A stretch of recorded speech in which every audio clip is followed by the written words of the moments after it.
ഗുരുവായൂർ അമ്പലത്തിനടുത്ത് റെസിഡൻഷ്യൽ അല്ലെങ്കിൽ കൊമേഴ്ഷ്യൽ പ്ലോട്ടാണ് വിൽക്കാനുള്ളത്. 14 സെൻറ്റ് റെസിഡൻഷ്യൽ പ്രോപ്പർട്ടിയാണിത്. അപ്പാർട്ട്മെൻറ്റുകളോ അല്ലെങ്കിൽ കൊമേഴ്ഷ്യൽ ബിൽഡിങ്ങൊക്കെ പണിയാൻ സൗകര്യമായ ഒരു പ്രോപ്പർട്ടി.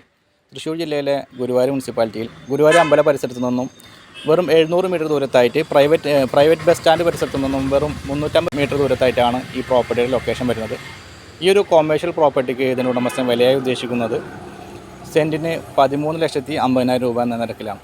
ഇവരെ ഒരല്പം നെഗോഷ്യബിളുമാണ്. 16 അടിക്ക് മുകളിൽ വീതിയുള്ള ടാർ റോഡ് ഫ്രണ്ടേജോട് കൂടി കിഴക്ക് വശത്തോട്ട് ഫേസിംഗ് ആയിട്ടാണ് ഈ പ്രോപ്പർട്ടി സ്ഥിതി ചെയ്യുന്നത്. ടാർ റോഡിനോട് ഫേസ് ചെയ്ത് 20 മീറ്ററിന് മുകളിൽ റോഡ് ഫ്രണ്ടേജ് ഉണ്ട് ഈ പ്രോപ്പർട്ടിക്ക്. ഈ ഒരു പ്രോപ്പർട്ടിയുടെ പ്രധാനപ്പെട്ട അട്രാക്ഷൻ എന്നാൽ വർഷം തോറും ജലലഭ്യതയുള്ള ഒരു കിണറാണ്. ഗുരുവായൂർ അമ്പലത്തിന്റെ ഭാഗത്തു നിന്നും വെറും 700 മീറ്റർ ദൂരത്തായിട്ടാണ് ഈ പ്രോപ്പർട്ടി സ്ഥിതി ചെയ്യുന്നത്. പ്രൈവറ്റ് ബസ് സ്റ്റാൻഡ് ഭാഗത്തു നിന്നും വെറും 350 മീറ്റർ ദൂരത്തായി. ഈ ഒരു പ്രോപ്പർട്ടിയുടെ പരിസരത്തെ ഭൂമികളെല്ലാം കൃഷിഭൂമി എന്ന ഇനത്തിലാണ് രജിസ്ട്രേഷൻ വന്നിട്ടുള്ളത്. ഈ ഭൂമി തരം മാറ്റിയ ഭൂമിയാണ്. അതായത് കൊമേഴ്ഷ്യൽ പർപ്പസിനോ അതല്ലെങ്കിൽ റെസിഡൻഷ്യൽ പർപ്പസിനോ ബിൽഡിംഗ് പണിയാൻ യാതൊരുവിധ നിയമ തടസ്സമില്ലാത്ത ഒരു പ്രോപ്പർട്ടി. ഈ പ്രോപ്പർട്ടിയുടെ തൊട്ടടുത്തായി അപ്പാർട്ട്മെൻറ്റുകളുണ്ട്. ഗുരുവായൂർ പോലുള്ള ടൗണിൻ്റെ അടിസ്ഥാന സൗകര്യങ്ങളെക്കുറിച്ച് പ്രത്യേകിച്ച് എടുത്ത് പറയേണ്ട കാര്യമില്ല. നമുക്ക് ആവശ്യമായ എല്ലാ സേവനങ്ങളും ഈ പ്രോപ്പർട്ടിയുടെ പരിസരത്ത് ലഭ്യമാണ്. കേന്ദ്ര സർക്കാരിൻ്റെ വികസന പ്രൊജക്റ്റിൽ ഉൾപ്പെട്ട ഒരു ഏരിയയാണ് ഗുരുവായൂർ അമ്പലത്തിൻ്റെ പരിസരം. വരും വർഷങ്ങളിൽ റോഡ് ഉൾപ്പെടെയുള്ള കാര്യങ്ങളിൽ നമുക്ക് കാര്യമായിട്ടുള്ള വികസനം പ്രതീക്ഷിക്കാവുന്നതുമാണ്. കൂടുതൽ വിവരങ്ങൾ അറിയാനും ഈ പ്രോപ്പർട്ടി വന്ന് കാണുവാനും വീഡിയോയിൽ കൊടുത്തിട്ടുള്ള ചാനൽ നമ്മൾ കോൺടാക്ട് ചെയ്യുക. വീഡിയോ ഇഷ്ടപ്പെട്ടാൽ ഫോളോ ചെയ്ത് സപ്പോർട്ട് ചെയ്യാൻ മറക്കാതിരിക്കുക. ഡീറ്റെയിൽഡ് വീഡിയോ നമ്മുടെ യൂട്യൂബ് ചാനലിൽ അവൈലബിൾ ആണ്.